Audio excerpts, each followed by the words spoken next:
Today on Sekulow, FBI Director Kash Patel issues a warning that he believes more indictments are coming. Keeping you informed and engaged, now more than ever. This is Sekulow. We want to hear from you. Share and post your comments or call 1-800-684-3110. And now your host.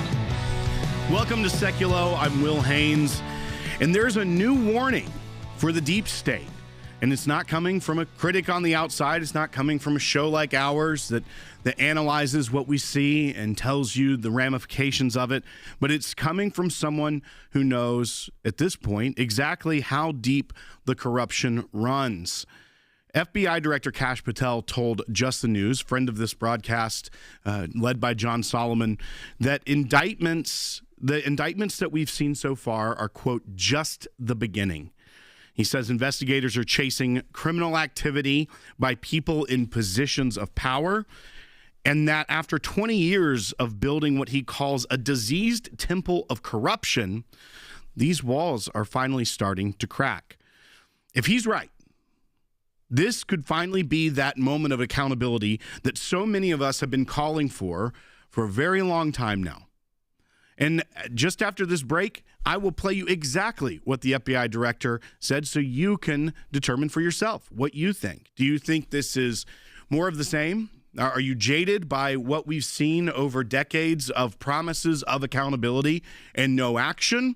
Or do you think that this could finally be the moment that all of the corruption gets uncovered and people are held accountable and the system is fixed? Because it's not just about holding people accountable. It's about making sure these things never happen again. And by the words of the director, it sounds like that's his goal too. But I also want to hear from you. I want you to call me at 1-800-684-3110. Let me know what you think about this. We'll play exactly what he said in just a few moments when we get back from a break. But we have a packed show today. We have Secretary Mike Pompeo joining us to talk about a phone call that President Trump is on right now with Vladimir Putin. And if the momentum from the Gaza peace deal that President Trump was able to secure and is working towards, if that could carry over into some of these other conflicts that have been a big agenda item for the president ever since he was running for president to put an end to. How does Vladimir Putin see what President Trump was able to pull off in Gaza with a terrorist group and the state of Israel?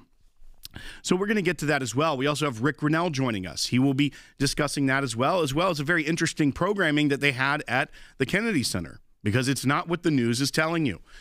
What the media wants you to believe about what Rick Grinnell has done at the Kennedy Center is not what is actually taking place at the Kennedy Center.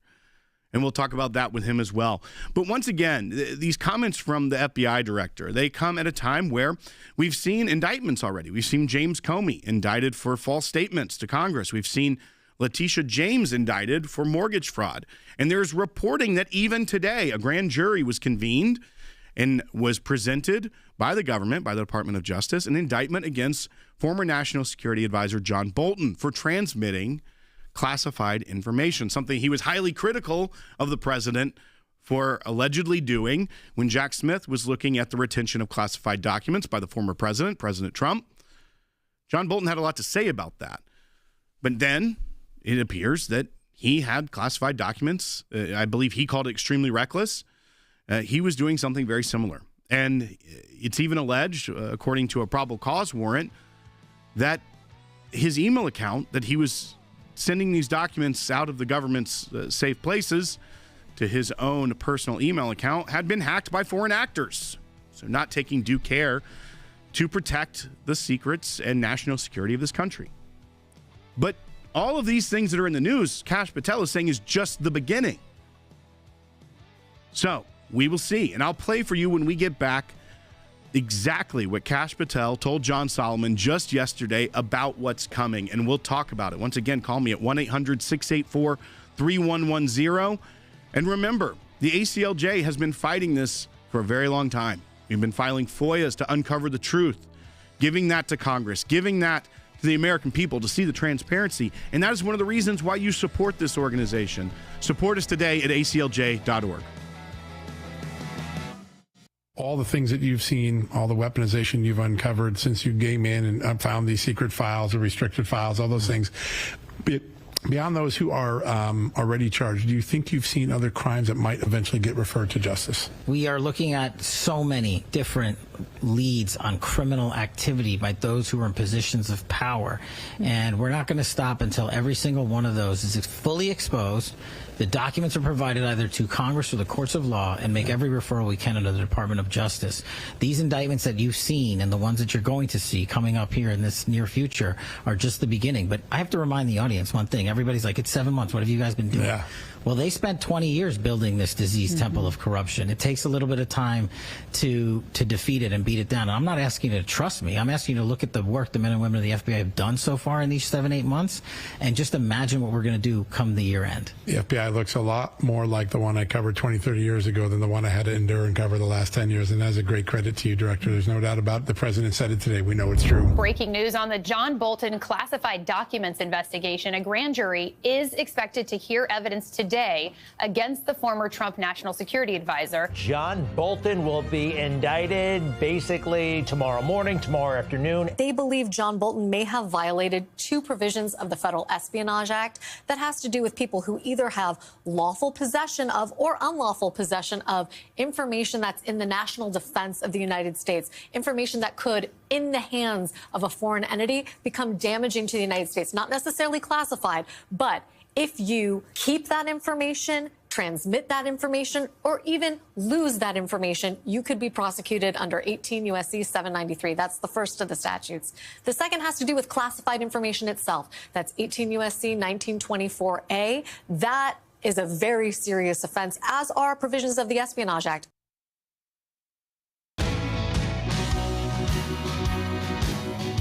Welcome back to Sekulow. I'm Will Haynes, and I'm going to get right back into this topic that we started about. This is Kash Patel, the director of the FBI, sat with John Solomon of Just the News yesterday and gave an interview about what they're doing at the FBI, about some of these indictments that we've already seen, and what's coming next. And I wanted to play that for you right at the top of this segment so it can kind of frame our conversation. I see many of you are already starting to call in. And after you hear this, if you have thoughts on it, call me at 1-800-684-3110.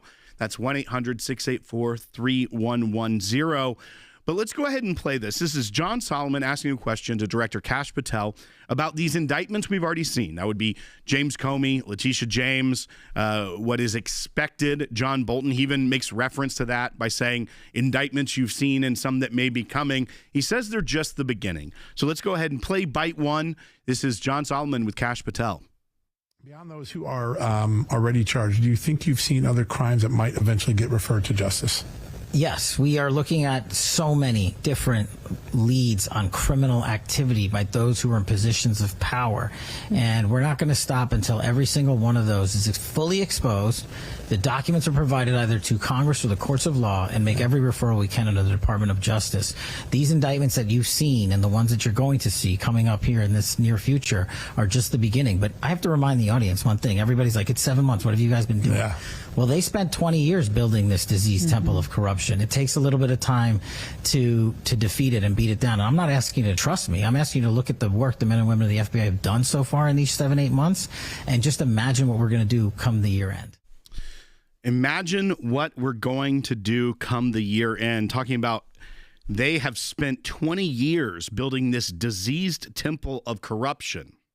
And it also strikes me because we talked yesterday on the show about Jack Smith, about how he gave that interview and how there was a letter from the Judiciary Committee in the House from Jim Jordan, the chairman there, asking for information about his special counsel investigation into President Trump. He had multiple, actually. It was one related to obstruction of the official proceedings and January 6th, as well as the classified documents probe that Jack Smith had going on down in Florida. And that is, remember, they raided the president's home. They were using phone records to get the phone records and spy on sitting senators, 8 of them, and a member of the House. And the team of Jack Smith wouldn't even answer the questions of the Judiciary Committee of, were there any other members of Congress swept up in this? They took their Fifth Amendment privilege on a question that simple If they believed in what they were doing, that doesn't seem to be something that they would fear criminal jeopardy over if they were doing everything above board. Yet that is how they decided to respond to the oversight of the government, the constitutionally provided oversight of the Judiciary Committee over the Department of Justice and by proxy, the special counsel's office. But it struck me because we talked about that yesterday, and there was that interview that Jack Smith did in London at the University College of London, and he talked about a lot of negative things. He was trying to contrast what he did in the prior Department of Justice with what the president and Pam Bondi and Kash Patel are doing now. He tried to make it as if they are rogue. They are not the way this needs to operate. And there was this bite that we didn't even play yesterday, but I want to play it now because in contrast with the diseased temple of corruption that Kash Patel, the director of the FBI, is saying, and what Jack Smith is trying to piously tell Andrew Weissman is how this should be run and how he operated. Let's go ahead and play bite 2. This is from Jack Smith with Andrew Weissman in London. A very safe place for free speech, I've heard. But let's go ahead and run what he said yesterday, bite 2. You can't say, I want this outcome, let me throw the rules out. That's why, frankly, you see all of these conflicts between the career apolitical prosecutors I worked with, because they're being asked to do things that they think are wrong, and because they're not political people, they're not going to do them. And I think that explains why you've seen the resignations, you've seen people leave the department. It's not because they're enemies of one administration or the next. They've worked through decades for different administrations. It's just they've been doing things apolitically forever, and when they're told, no, you got to get this outcome no matter what, that is so contrary to how we were all raised as prosecutors. All right, I want to stop it right there because I want to push back and tell you why Jack Smith is an unserious person in this conversation. He said, you can't say, I want this outcome, let me throw the rules out. And he also said that you see all these conflicts between the career apolitical prosecutors I worked with because they're being asked to do things they think are wrong, and because they are not political people, they're not going to do them. And I think that explains why you're seeing all these resignations. If that is true, Jack Smith, I pose to you, and you're using this to criticize the Trump administration, the president who you investigated, where were those serious apolitical prosecutors, career prosecutors that you worked with, when James Comey said, I want this outcome, let me throw all the rules out? Where were they? Why weren't there mass resignations when James Comey himself interfered with the 2016 election multiple times by going around the Attorney General, going around the Justice Department to give press conferences about Hillary Clinton's email server? Where were these serious career apolitical prosecutors then? Why didn't they walk out at the DOJ because Attorney General Loretta Lynch couldn't get a handle on the FBI director? Or what about when the FBI director decided to send FBI agents in covertly, as if nothing were going on, to the White House in the early days of the Trump administration in 2016, 2017 really, and trying to get information out of Michael Flynn? And when you were asked about that in the interview, why did they go? Because I sent them. Well, why did you do that? Because I could. Because they weren't organized yet. That's throwing out the rules so you can get the outcome you want. So if Jack Smith were a serious person and could have this piety about how he believes that the government and the justice system in America works, it's not that this is abnormal. As a matter of fact, these things that he's saying are abnormal, like prosecuting James Comey, are trying to get back to how justice should work in this country. He can't have it both ways. He can't say that these are just wanting an outcome, throwing out the book, and so therefore they're going after James Comey without criticizing James Comey for what he did to this country. And the hilarity of it being with Andrew Weissman himself, who was a part of Bob Mueller's team, which was the hoax perpetrated on this country by James Comey, by people in the Obama intelligence sphere, by saying that this Russia hoax even existed, and they perpetrated this on the country for years, wasted American taxpayer dollars, hamstrung the presidency. You can't take people seriously like this. And that is exactly the diseased temple of corruption that Kash Patel is talking about. Because in reality, they are having it their way. And those prosecutors only resign out of protest when it's not the way that things have been done. But the way that things have been done have not been in line with how the Constitution set forward it to be done. These aren't political prosecutions.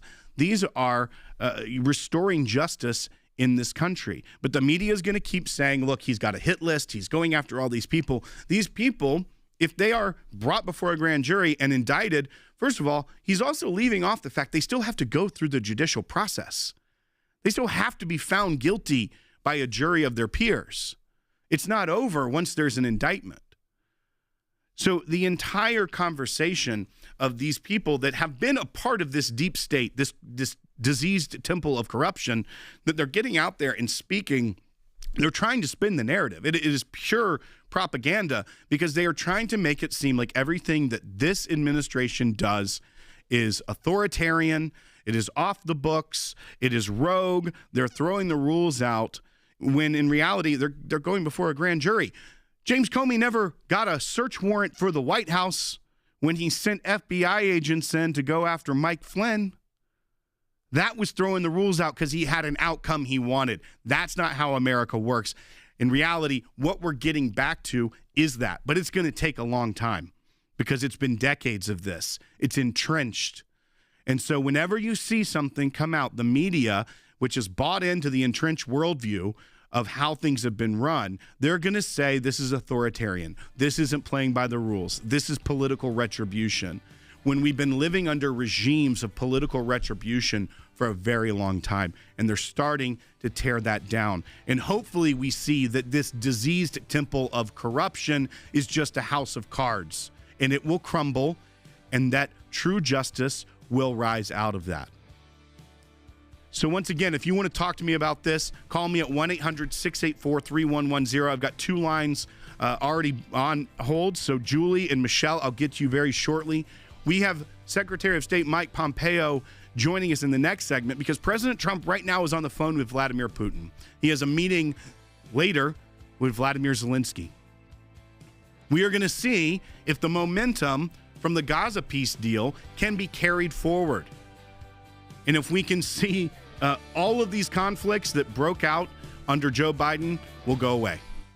Jim Jordan has called Jack Smith to testify, Will. This is what's happening right now. That's right. Kind of all gets amped up after, remember, the hacks that were happening is Jack the Hacker. That's good. Hacking Jack. Old Hacking Jack was really looking into a lot of people's cell phone records, a lot of people who really had nothing to do with his investigation on President Donald Trump. Now, that has now escalated things over the last few weeks, I would say, where now he's back in the news. Hacking Jack's back in the news. That's right. So last night, a letter was sent from the Judiciary Committee signed by the chairman, Jim Jordan, to the special counsel, Jack Smith, former special counsel, I should clarify. And it's talking about the investigation they are doing, their oversight investigation into how the Biden-Harris Justice Department weaponized federal law enforcement. What he's offering right now to Jack Smith, even though Jack Smith has not responded to previous correspondence asking for records, is for all of the records under the time that he was special counsel, any correspondence he had with political appointees or career officials of the Biden-Harris administration, and all documents and communication you sent or received during your service as a special counsel. And then he's asked to also come in all those materials have to be by October 28th given to the committee, as well as calling the committee to schedule a week and a half, a transcribed interview. Now, this is not a deposition. It's a little more informal. There can be some negotiations. It's an olive branch. If he doesn't respond or if he balks at this, you can expect a subpoena. and a deposition to follow. So we will see if Jack Smith, who is going and making interviews now, trying to cover up a little bit, if he really believes in the transparency that he's saying he believed in.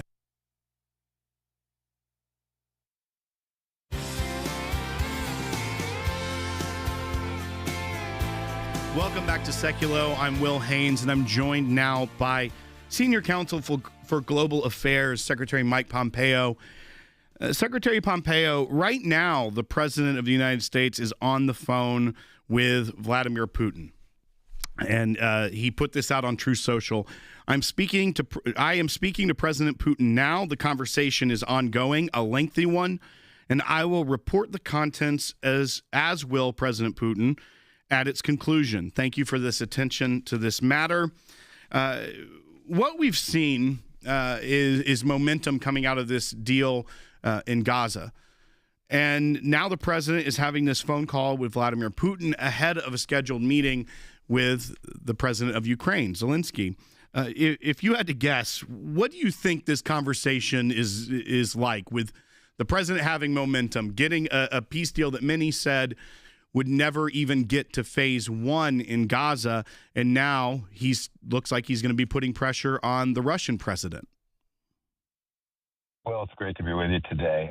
Look, I hate to predict an ongoing event in this way, but the context for this conversation is deeply different than it would have been even just a handful of weeks ago. Remember, not that long ago, President Trump met with Putin in Anchorage, where Putin was unwilling to actually lay down his weapons and can enter into a ceasefire to have negotiations about a fuller resolution of this. Today, now we've seen what President Trump did, right? He unleashed the Israelis. They moved into Gaza. They took a strike into Doha. President conducted Operation Midnight Hammer, right, demonstrating American power and resolve. And I think Putin must surely see the statements that President Trump has made over the last weeks about additional American weaponry, Tomahawk in particular, but I'm sure other American power projection tools as well. And I'm sure this conversation and the tone is very different than the one that they had just a few weeks ago, increasing the probability of President Trump being able to deliver some form of relief for Ukraine and for Europe in this conflict. And as you mentioned, there's that discussion about Tomahawk missiles escalating what the United States is willing to give to the Ukrainians, as they have held their own for quite some time. They've had support from the NATO countries. They've had support from the United States. But this would take it to another level for the Ukrainians, having access to this weaponry from the United States.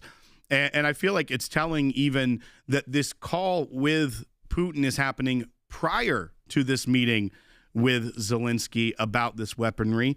And if you're the president of the United States, you've got to feel pretty good about your negotiating power after pulling off what even that phase 1, so many people said this will never even get there in Gaza. This is another priority of the president's, though. He ran on ending the conflicts in Gaza as well as in Russia and Ukraine. You have to feel like that Vladimir Putin can't think that President Trump is bluffing at this point, based off the history that we've seen with those things that you've mentioned, whether it be Iran, whether it be Gaza, whether it be the way that he has handled many of these conflicts already. Well, I think that's true. I would throw in the work that he's doing on enforcing U.S. borders, and the work he's doing counter narcotics off the coast of Venezuela, right? All of those things give President Trump enormous credibility. It can't be the case for a second that Putin believes that Donald Trump is bluffing. Donald Trump doesn't bluff. It may or may not be the case that in the end those weapons are delivered, but it's not a bluff. It is about demonstrating to Vladimir Putin that it is time to lay down the weapons and conduct a ceasefire. So, look, we'll see. The sequence of these calls is important. I think it was telling that he got on the phone with Putin before his meeting with Zelensky. He wants to know, when he sees Zelensky tomorrow, what the degrees of freedom are. He wants to know up to the minute exactly what Putin's view of this is. And then we should not forget for a second that over the last really 14 days, the Russians have engaged in attacks inside of Ukraine that have been bigger than any before. More missiles, more drones, more firepower against Ukrainian energy targets, trying to shut down the Ukrainian electricity grid. So Putin has also played a card. That is, he has demonstrated he can continue to reach into Ukraine Each of those, I think, sets the conditions for President Trump to be more likely to be successful in getting to something that looks and feels like a ceasefire for the people of Ukraine. You mentioned what the president's done in Venezuela, and when you look at all of these global conflicts and in situations, and it just seems very Reagan-esque in the way that President Trump has gone into these conflicts without putting boots on the ground, without getting us into foreign entanglements, but showcasing America's strength once again, something that I feel like, at least, especially for the last 4 years, was a big void in the world. When you look at the way that President Trump is able to put America first in many of these places that have taken advantage of the United States soft border or soft power around the world, I just want to get your take on that. It's Reagan-esque in one way, but it's obviously President Trump's own style and that bold fearlessness of going forward and putting America first in this world. I just want to get your take on that. Well, you nailed it. It is a very President Trump model to use the tools that are most important to America. I would add to your collection, I would add his use of economic power, sanctions, tariffs, trade deals. All of those things are demonstrations of the enormous power of the American economy. And he has used those to put America first and put us in a better position, not only in the economic world, but in the security world as well. That will be part of the conversation today. I am confident as well. The Russian economy depends on its capacity to move goods around the world, to sell things to people. It sells oil and natural gas mostly. And I'm confident that will not only be a discussion about military things, Tomahawk missiles, American intelligence being shared, all of those things, but also the economic both risk to Vladimir Putin and to his economy, and the economic opportunities if Putin plays his cards correctly for their country to rejoin the global economic architecture. Mr. Secretary, thank you so much for joining us today with your expertise. This is always important times to have a voice like yours that has been there, has been in the room for these types of situations, but also being able to break down how this all plays together and how the United States can move forward as the leaders of the free world. Thank you again for joining us today. And folks, we're going to get back to that topic that we started off with, the interview with FBI Director Kash Patel, talking with John Solomon about what's coming, what's going forward. And I'm going to take your phone calls. I'm going to start in the next segment. We only got about a minute and a half in this one. So Michelle and Julie, hang on the line. I'll get you in the next segment. But if you want to join, call 1-800-684-3110. Let's talk about this. What do you think about what the FBI director said? Do you think that this is the beginning of a reshaping and reforming and bringing our justice system back to its former glory, bringing it back to what the Constitution has laid out? Getting rid of the deep state actors, getting rid of the corruption? Or are you jaded by how many times we've called for accountability and we've not gotten the accountability that really sets the system right? Give me a call, 1-800-684-3110. I want to talk about it. But remember, this is a fight the ACLJ has been engaged in for a long time. We know it can feel disheartening sometimes, but that is why we are here and we continue to fight. We file FOIA requests, we file lawsuits. We push back where we see corruption, whether it be at the federal level, within agencies, and we work with the administration and the government where we can, or whether it be at state levels, local levels. We're fighting for our clients and we're fighting for the constitutional freedoms that make this country great. Because if you don't fight for them, they will slip away. So join us today and donate at aclj.org to keep us in the fight. Make your voice heard by supporting us at aclj.org. We'll be right back. Welcome to the all-new ACLJ app. Expert analysis and insight big tech can't censor. Customize your news and get real-time alerts on the issues you care about. Advocacy is now at your fingertips. Take action, make a difference. Support the causes you care about with just one tap. Be the first to know. Breaking news alerts sent straight to your inbox. Everything you need, all in one place. Stay informed, stay empowered. Download today. We are so excited to announce the ACLJ's brand new app, completely redesigned to provide you with the best tools available to partner with us at the ACLJ. You can watch the daily Sekulow program, Sign the petitions, customize your ACLJ membership experience, donate with the click of a button, and receive up-to-the-minute critical updates that the mainstream media can't censor. Just scan the QR code on your screen or go to your phone's app store, search ACLJ, and click install. It's that simple. Keeping you informed and engaged, now more than ever. This is Sekulow. Welcome back. This is our second half hour of Sekulow. I'm Will Haynes, and we're talking about this interview that Kash Patel did with John Solomon yesterday, where John Solomon asked, beyond those who are already charged, do you think you've seen other crimes that might eventually get referred to justice, meaning the Justice Department? And he said, yes, we're looking at so many different leads on criminal activity by those who are in positions of power. And they're not going to stop until every single one of those is fully exposed. And then he goes on to talking about that everyone's like, what have you done? It's been 7 months. And he says, they spent 20 years building this diseased temple of corruption. It takes a little bit of time to defeat it and beat it down. I'm not asking you to trust me. I'm asking you to look at the work the men and women of the FBI have done so far in these 7-8 months and imagine what we're going to do come year end. Let's go to the phones now. Michelle in Washington State, watching on YouTube. You're on Sekulow. Thank you for taking my call, Will. I am thrilled to see, after being a supporter since the 90s, to see people being taken to account constitutionally and the work that Kash Patel is doing. And my question today is, I'm curious, when I saw Tulsi Gabbard deny access to 37 people in the intel, she stated in her report that it was a violation because of a violation of their oath. And that 14th Amendment, Section 3, was created, and I've been reading these ratification debates where Jefferson and Madison literally debating with people like, I want to say his name. It starts with an H.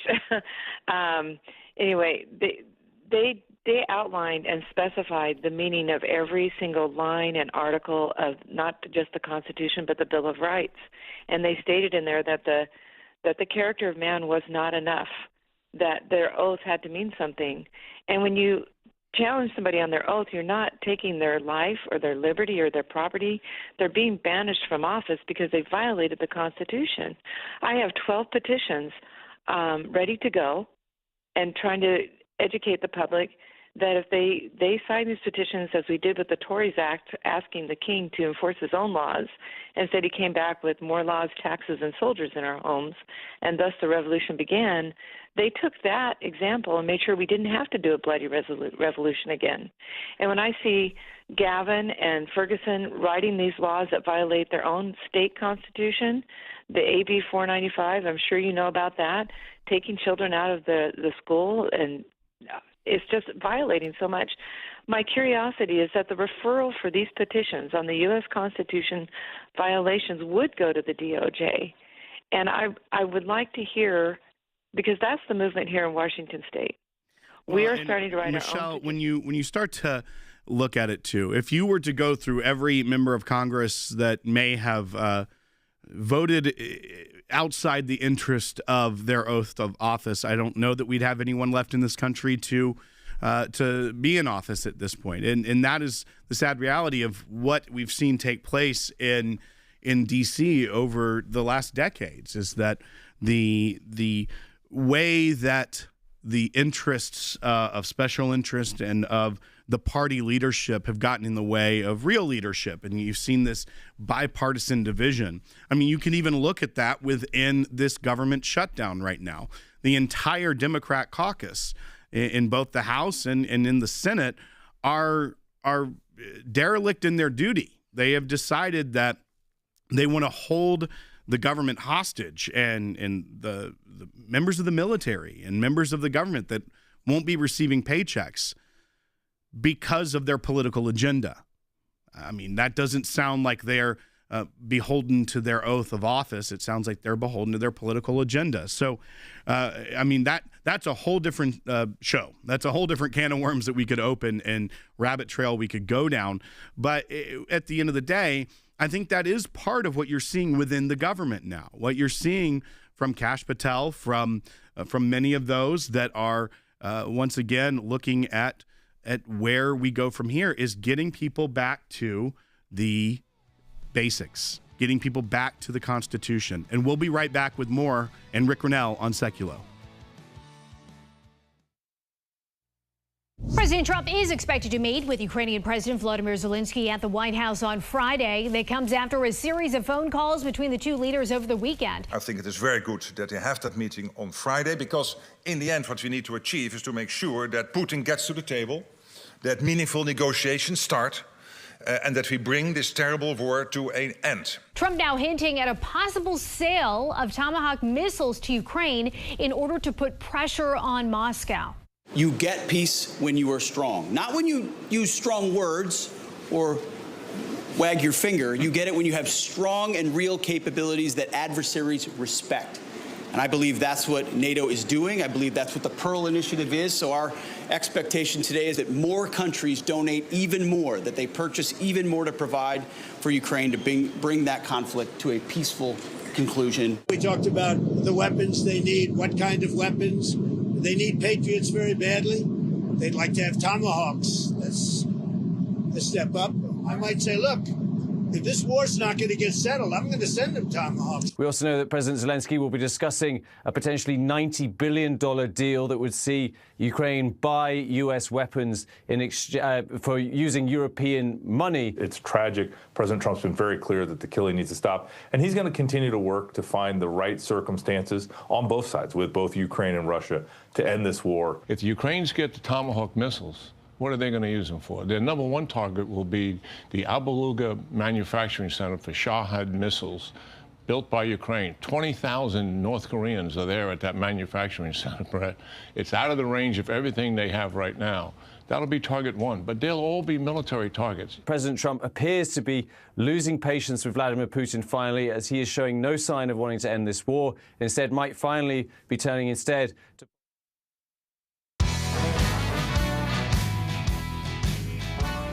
Welcome back to Sekulow. I'm Will Haynes. I'm joined right now by Rick Grinnell. And Rick, I have something I need you to clear up for me, because I read all the mainstream media, New York Times, Washington Post, even the LA Times, just so I can find out what's going on in your beautiful home state.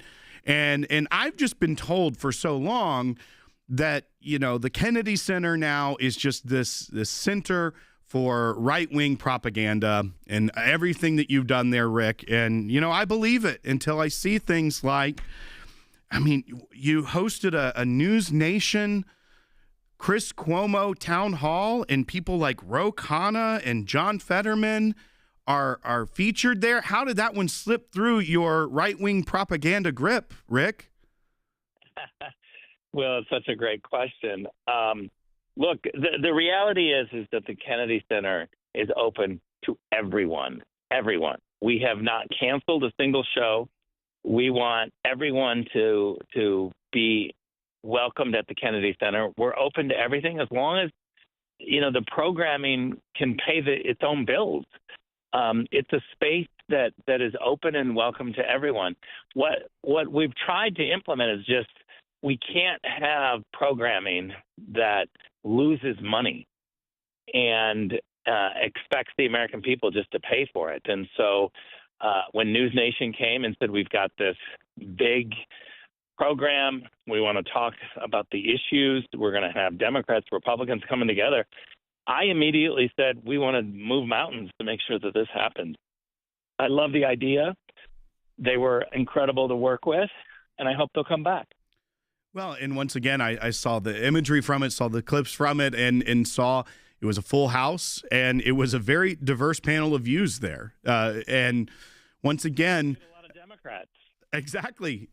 Probably not a lot of Democrat. The ones that were there, probably not the biggest fan of Rick Grinnell, but yet they were there and able to express their views. Yeah, look, we really welcomed them. We made sure that they felt welcomed. We don't want a place where when J.D. Vance walks into a theater, he's booed. This is unacceptable in the arts. We're all there to be entertained. We're all there to use the space. And we've got to get back to the point where you can think differently, vote differently, but still be kind and welcoming. And so we're really proud of where the Kennedy Center has been placed in America. Having the premier arts institution welcome every single person and host things like News Nation. We're also hosting the FIFA World Cup draw in February. We've got the honors coming up, which I will tell you, Will, the ticket demand for the honors this year, hosted by CBS at the Kennedy Center, is enormous. We've never seen anything like it, and we're just gonna have a packed crowd of people who are really excited to be there. And CBS is our partner. We're very excited about that. Well, Rick, I do want to shift topics a little bit here because right now the president is on the phone with Vladimir Putin. This is ahead of a meeting tomorrow with Zelensky of Ukraine, where it's reported there will even be discussions about Tomahawk missiles going to Ukraine. And when you see the momentum that the president has, making that deal, getting to that phase one, getting those hostages released in that Gaza deal, I mean, everyone that is a detractor of the president said when that deal came out, there is no way they will even get Hamas to agree in principle to this, much less even get to phase one. Yet we've seen what everyone said was impossible, get to that phase one and continue on. And we see the pressure the president now has as he continues to say to Hamas, you must disarm, we must rebuild this place. Now, in that context, the president is having a phone call with the president of Russia and has a meeting with the president of Ukraine tomorrow. What are your take on this, and what do you think could come out of this, especially with the wind at the back of the president right now, off the heels of what is, quite frankly, miraculous that has taken place in the Middle East? Well, look, I think what's really historic about the signing of these deals in the Middle East, the Israelis and the Arabs, is not only that they signed, but that they enthusiastically signed. I never imagined that we could get both sides so excited about peace, but they are. And I think President Trump is frustrated with Vladimir Putin and keeps trying to come up with creative ways. Certainly talking to him is important, unlike Joe Biden, who didn't talk to Putin and thought it was helpful to not talk to him. President Trump is talking to Putin, sharing with him directly what his expectations are, telling him that we've got to find solutions, creatively coming up with ideas. And I think that's exactly what the president's supposed to do. I'm so glad that he's there as someone who is focused on this.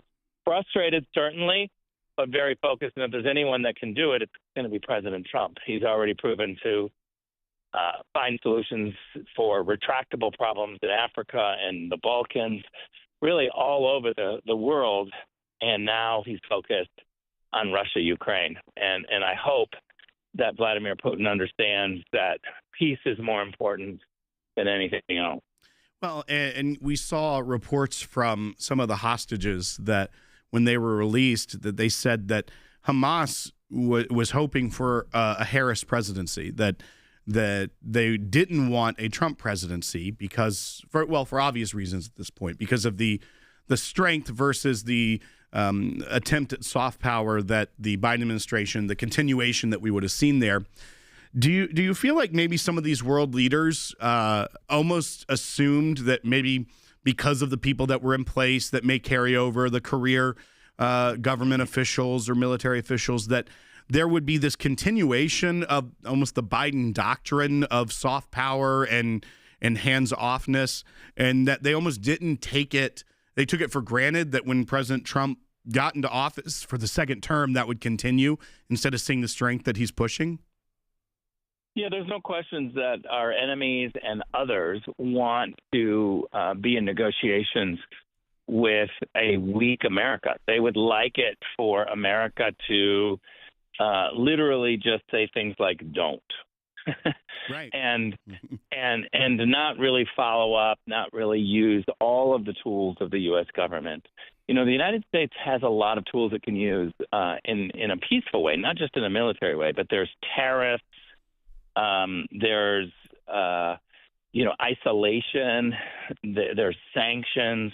There's a whole bunch that can be done, and President Trump is really good at using the tools, the peaceful tools, to bring about change. Again, I know he's frustrated with Putin and is focused on this issue. We do need a breakthrough, and I hope that they're finding it as we speak. But I do feel incredibly safe knowing that President Trump is focused on it, because he wakes up every day thinking about peace, not about war. Rick, thank you so much for joining us today, and thank you for that insight into the Kennedy Center and setting the record straight, what's going on there, as opposed to what I've been reading in my daily newspaper reads that you get onto me for reading. But we'll talk to you again soon, and thank you so much for joining us also on that important topic with the president's phone call with the leader of Russia. Folks, when we get back from the break, we're going to take your phone calls. Call me at 1-800-684-3110. I have a couple lines open. If you want to talk about Russia, you can. If you want to talk about what we're seeing out of the FBI director, we'll get back to that as well. 1-800-684-3110. But remember, all of this broadcast, these incredible guests that we have, the insight from Rick Grinnell and from Mike Pompeo, is all because of you. We're not an ad-supported show. We are on terrestrial radio networks. We're on Sirius XM. We're on Salem News Channel. We're on YouTube, Rumble, Facebook. We're on X. Wherever we can put this show, we will do it, because we believe in getting this message out to you, the expertise that comes from the ACLJ and the fight that the ACLJ puts forward for the American people. We want that as many places as possible. And we're not ad-supported. We're not beholden to the organizations that sell ads and say you can't talk about this because it might anger one of the advertisers. We are supported by you, and we do that so we can say the truth, so we can talk about the truth, so we can analyze this with the expertise that the ACLJ has and not fear the retribution of advertisers. That's why we're here. But we can't do it without you. So go to aclj.org today, support the ACLJ to support this broadcast and all the places we put it, to support the legal fight. We have a lot of that coming up we can tell you about in the next few days. I always say that when school is back in session, it's constitutional violation season, and we're seeing a lot of that. Whether it be supporting a teacher that was told to shut down free speech discussion in their classroom as a part of the Constitution Day discussion, or whether it be a teacher that was told she can't pray anywhere that a student can see her. We are fighting those fights. Go to aclj.org to support this work, or if you need help, aclj.org/help, and an attorney will be in touch with you. All the things that you've seen, all the weaponization you've uncovered since you came in and found these secret files or restricted files, all those things. Beyond those who are already charged, do you think you've seen other crimes that might eventually get referred to justice? We are looking at so many different leads on criminal activity by those who are in positions of power. And we're not going to stop until every single one of those is fully exposed. The documents are provided either to Congress or the courts of law, and make every referral we can to the Department of Justice. These indictments that you've seen and the ones that you're going to see coming up here in this near future are just the beginning. But I have to remind the audience one thing. Everybody's like, it's 7 months. What have you guys been doing? Yeah. Well, they spent 20 years building this disease temple of corruption. It takes a little bit of time to defeat it and beat it down. And I'm not asking you to trust me. I'm asking you to look at the work the men and women of the FBI have done so far in these 7-8 months, and just imagine what we're going to do come the year end. The FBI looks a lot more like the one I covered 20, 30 years ago than the one I had to endure and cover the last 10 years. And that's a great credit to you, Director. There's no doubt about it. The president said it today. We know it's true. Breaking news on the John Bolton classified documents investigation. A grand jury is expected to hear evidence today today against the former Trump national security advisor. John Bolton will be indicted basically tomorrow morning, tomorrow afternoon. They believe John Bolton may have violated two provisions of the Federal Espionage Act that has to do with people who either have lawful possession of or unlawful possession of information that's in the national defense of the United States, information that could, in the hands of a foreign entity, become damaging to the United States. Not necessarily classified, but if you keep that information, transmit that information, or even lose that information, you could be prosecuted under 18 U.S.C. 793. That's the first of the statutes. The second has to do with classified information itself. That's 18 U.S.C. 1924A. That is a very serious offense, as are provisions of the Espionage Act. Welcome back to Sekulow. I'm Will Haynes, and in this final segment of the broadcast today, we'll be taking your phone calls. You still have some time to get on the air. Go to 1-800-684-3110 if you want to talk with me about any of the topics we discussed today. But I'm going to go right to a phone call. We're going to go to Julie from Oregon, who's been on hold for quite a while, listening on the radio. Julie, you're on Sekulow. Hi, Will. Thank you for taking my call. I wanted to give a shout out to Michelle, who is in the state right above me, Washington State. I'm calling from Oregon. At the top of the hour, your question was, do we feel encouraged? Do we feel jaded by what's going on? The interview with Kash Patel. Because of people like Michelle, people like Rick Grinnell, all of us, I'm super encouraged and even excited about what's going on. The exposure that's happening, the accountability that's happening. The interview with Jack Smith, he's not fooling anyone. Your word, hilarity, is right when he talks about folks retiring because Trump is a terrible authoritarian, throwing out the rules, etc. No. Talk about the temple of diseased corruption. I'm trying to stop these words. I love that because my thought is right along with that is the mainstream media is the diseased temple of corruption or the house right next door to it. Because for us not to be able to correctly be aware, and you should listen to Rick Grinnell about the things you're reading, Will. I would take his advice too. Well, I mean, somebody's got to read it so we can talk about it and point it out, so that we can call them out for what they're reporting. But Julie, I want to follow up on that because I want to play again for everyone exactly what John Solomon asked and what Kash Patel responded with. Thank you so much for calling. I am very encouraged by your words as well. But let's go ahead and play that again for people if you're just joining or missed it, so you can get some context of what Julie was talking about. Bite one. Those who are already charged, do you think you've seen other crimes that might eventually get referred to justice? Yes, we are looking at so many different leads on criminal activity by those who are in positions of power. And we're not going to stop until every single one of those is fully exposed. The documents are provided either to Congress or the courts of law, and make every referral we can into the Department of Justice. These indictments that you've seen and the ones that you're going to see coming up here in this near future are just the beginning. But I have to remind the audience one thing. Everybody's like, it's 7 months. What have you guys been doing? Yeah. Well, they spent 20 years building this diseased temple of corruption. It takes a little bit of time to defeat it and beat it down. And I'm not asking you to trust me. I'm asking you to look at the work the men and women of the FBI have done so far in these 7-8 months and just imagine what we're going to do come the year end. And when you think about those words that he's saying as well, when he says, you know, we're not going to stop until every single one of those is fully exposed. And you talk about that the indictments you've seen and the ones that you're going to see coming up here in the near future are just the beginning. The media wants it to be like this is a retribution campaign by President Trump against people that went after him. And I think those may be the easy ones to see because, one, James Comey lied before Congress and perpetrated this entire hoax on the country with Russiagate. But then you also look at Letitia James going after that, the entire issue, the civil fraud suit that she brought in New York. And then, well, they just looked at her mortgage documents as well as and found out that there was allegedly some mortgage fraud there. And John Bolton, someone that was very critical, especially with the classified documents issue. Once again, a lot of times these people that start pointing the finger are doing the very same things themselves. But I think if I read into what Kash Patel is saying here, the media narrative of this is retribution for people that were against President Trump is not what they're doing.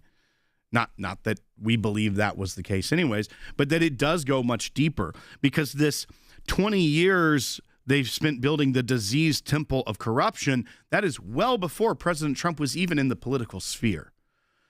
And so the corruption and the targeting of Americans and the weakening of our justice system, if it goes much deeper, Julie referenced the call screener that she saw a clip where he said, it will shock you what I've learned. I think that is where it's headed. I think the righting of the wrongs of the past 20 years that he's talking about goes much deeper than a Trump presidency and Russia collusion hoax. So I think that's what we should be looking out for, and not listening to the media saying that this is just some campaign by the president to go after his political enemies. Let's go ahead and go to Cambria, calling from Utah on line 4. Cambria, you're on Sekulow.